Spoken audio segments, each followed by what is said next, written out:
So I have spoken relatively extensively about the Anunnaki in my recent video titled Florida Three-Eye Atlas, which is the third one in a series of three.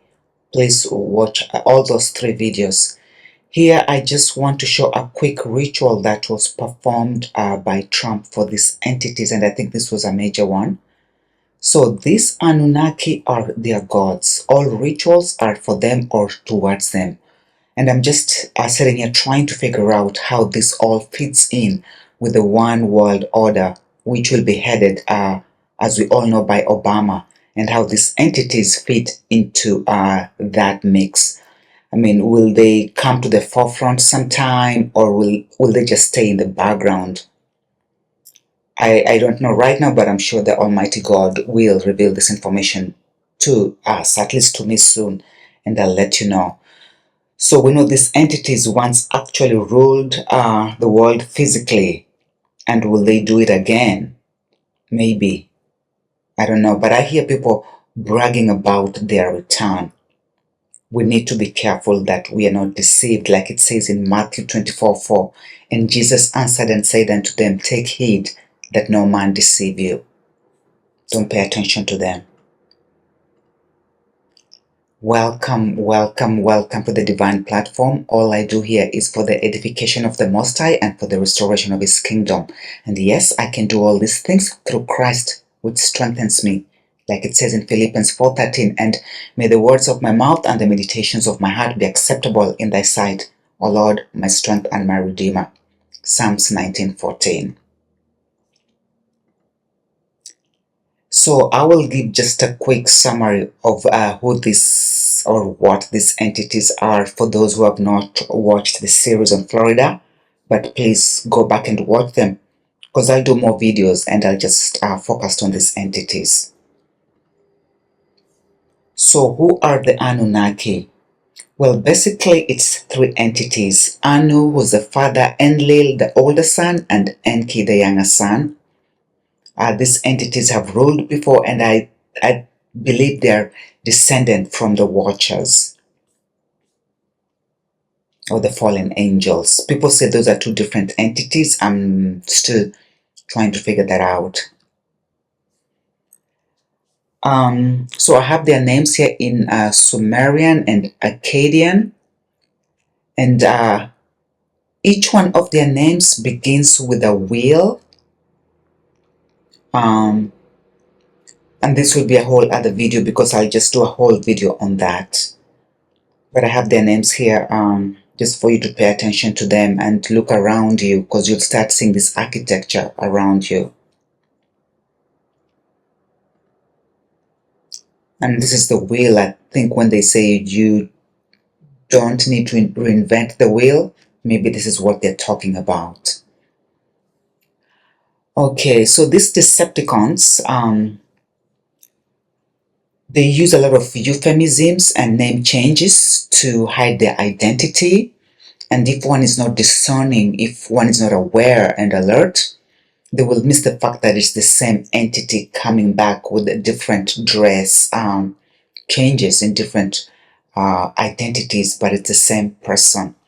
So some of the aliases are, and I'm going to focus on Enlil in this video, are Three-Eye Atlas, Icarius, Icarus, Acarus, Arcturus, Arctophylax, Philomelos, Bubulcus, Enlil, and so forth and so on. And one thing you'll always find is that there's a code hidden in whatever name they use.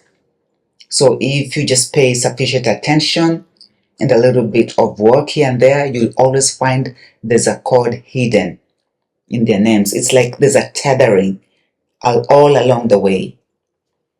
So Enlil, the younger brother, is associated with the Western world, more specifically America, while Enki, Enki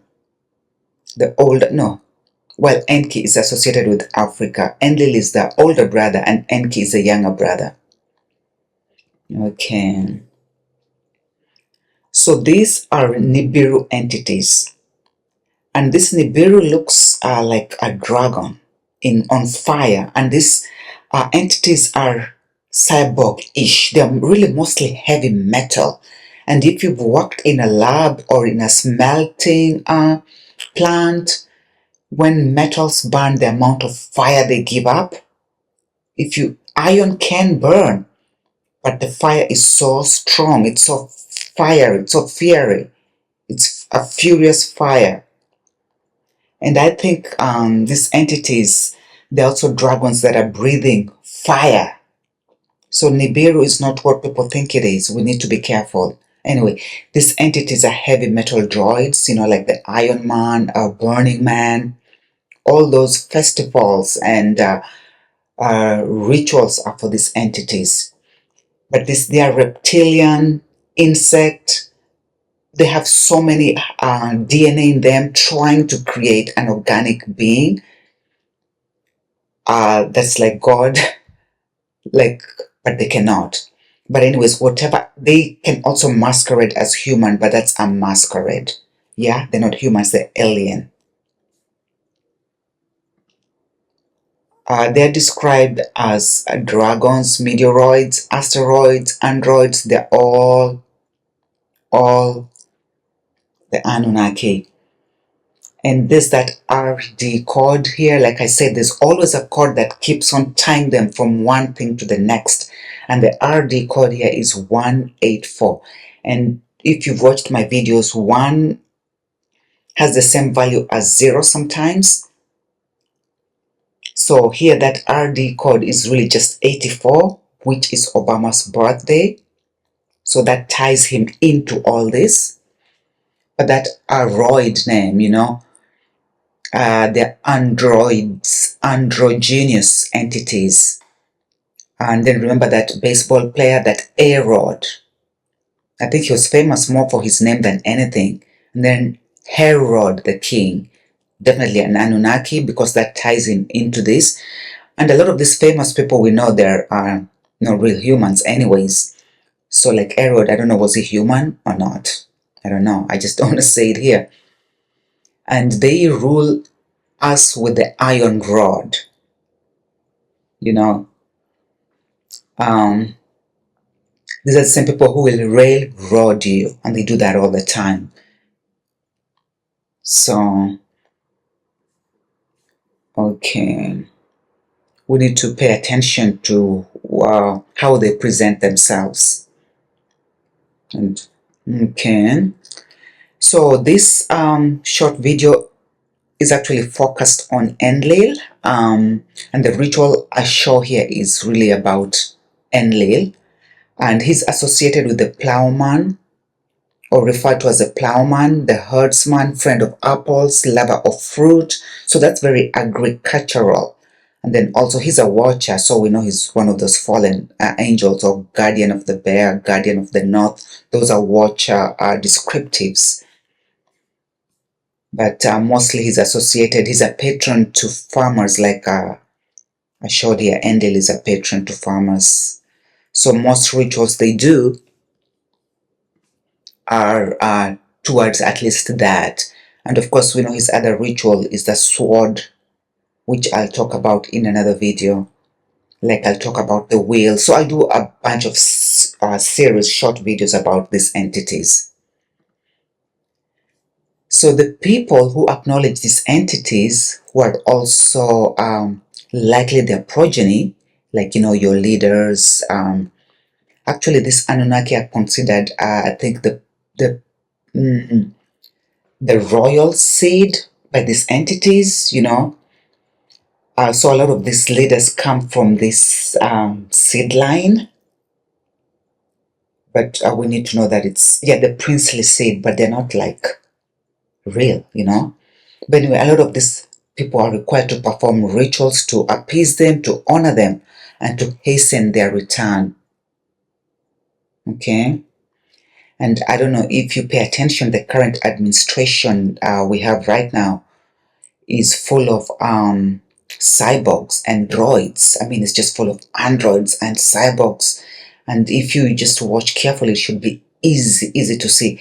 And I work with people mostly, and I've always been able to pick out a lot about people, even when I'm just dealing with 100% man and human, So I'm able to see a lot of these entities moving around. They look like robots to me because I have that eye, but you don't need to be able to see that. If you just pay attention, you should be able to see them. So this administration is the transhuman administration. The other one, number 44, was the sexual transgender, where everything goes. This one is the next step of just pure transhumanism. And if these entities are androgynous, you see how the other one had to be transgender, you know. Anyway, but Enlil is a patron to farmers, and they performed a major ritual to him on March the 27th of 2026 at the White House, where they had the single largest gathering of American farmers at the White House. And I think they were given money, about 12 billion, and other favorable policy, I think, was enacted.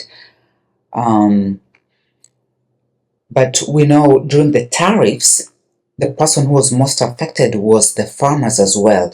So with these people, it doesn't matter which way the ritual goes, just that they do a ritual. It could be up, down, good, bad. No, it doesn't matter. They just need to do that ritual and generate that energy. And then once they get that energy, they use it for whatever they want. With them, it's just they have to do a ritual. And even this ritual, I think, where they received that 12 billion, I think it's going to turn out to be a farfar. But anyway, we'll see soon. Let's see what he says here. To welcome all of you to the South Lawn for the single largest gathering of American farmers that the White House has ever seen, has ever had. And rain or shine, and you don't mind rain, shine. The one thing about farmers, they don't care about that weather. They get out there, it makes no difference. But rain or shine, no one has more grit or greater spirit than the American farmer. We love the American farmer. I just gave you $12 billion. I don't know if you know that or not. You make enough money, it doesn't matter to you, right? So what this tells me is that it's a huge ritual. It's ominous to me. It portends something not good or something major that's coming in their ritual lineup, you know.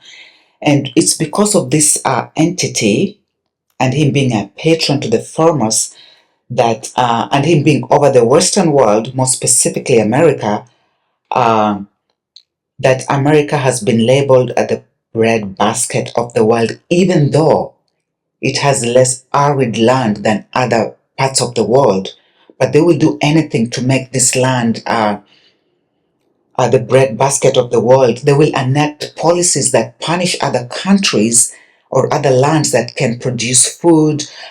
They will subsidize farmers here in this Enlil's territory, just as part of that ritual they're doing for him. So anyway, I just wanted to show you this video because to me, I feel like this is a huge ritual. I mean, they even now bring them to the White House and doing all these things. Something is abreast, something is coming. Anyway, I just have a few more things here.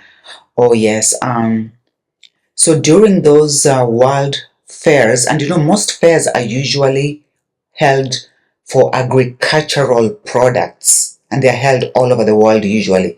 They're normally for agricultural products, but now they're doing them for other things as well.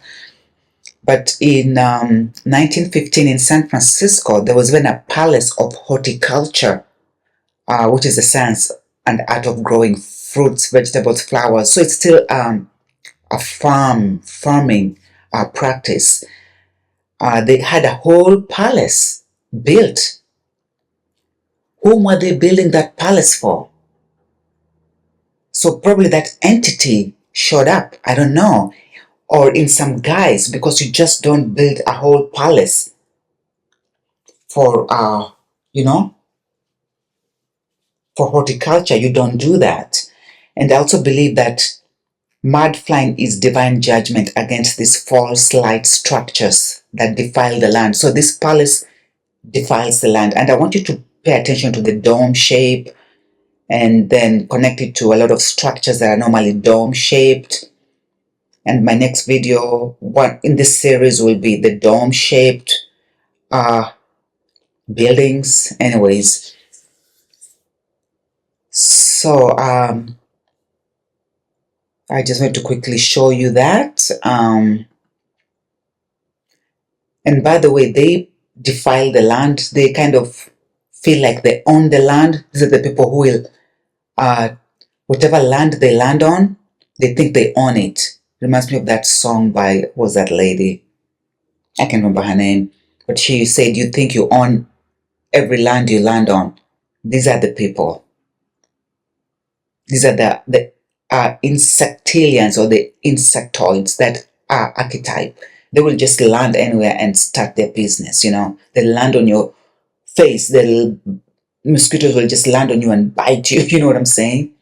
Anyway, the other thing that's crazy about these people is the wheel. You don't need to reinvent the wheel. I wonder whether that saying came from these people, And the wheel, we know, like the plowman, the herdsman, they use a lot of wheel, like the ox pulls wheels or something with a wheel on it. I forgot the name. So this is something we'll talk about. And there was a lot of fairs with wheels in them, the Ferris wheel,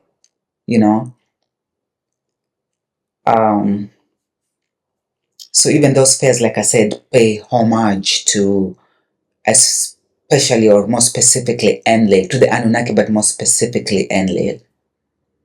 And this whale, the name is Anu or Sky. So those are the sky gods that people talk about. Anyway, let's see. Well, I just put this here to show something real quick. So this is 1, 2, 3, 4. So it's a T and a T. And the 22nd letter of the Hebrew alphabet is the Tav. And so no matter how, depending on how it's written, you get this symbol as well. Why I put this here is that I think we are getting into the singularity where you have to be really careful, because it's going to be so hard to tell the difference between what's right and what's wrong, what's true and what is not, and we have to stay prayed up. We have to stick to the Bible like never before. Yes, Jesus, Father, Son, Holy Spirit, we have to stay caught up in that completely. And this tab is the 22nd letter, okay, and this is two tabs superimposed. And so tab plus tab is 44, and do you know who that was? Okay, and that is the preeminent world leader. So anyway, so this was just a quick one to show you this huge ritual that happened, and it portends something. I don't know exactly what, but I know something is coming. Anyway, well, we've come to the end. Thank you so much for watching. Questions, suggestions, comments are always welcome. If this resonates with you, please remember to like, share, subscribe, but mostly share. And remember, all is truth. There can only be truth. Anything else is a distraction. Do not be distracted, especially we are getting into the singularity. See, they make and mock. They mock and mimic so much, because now they're going to play the Trinity. It's coming. We need to stay. We can't look to the right or to the left. Straight ahead. Onward, Christian soldiers, okay? Well, thank you so much, and I'll see you in the next. Thank you.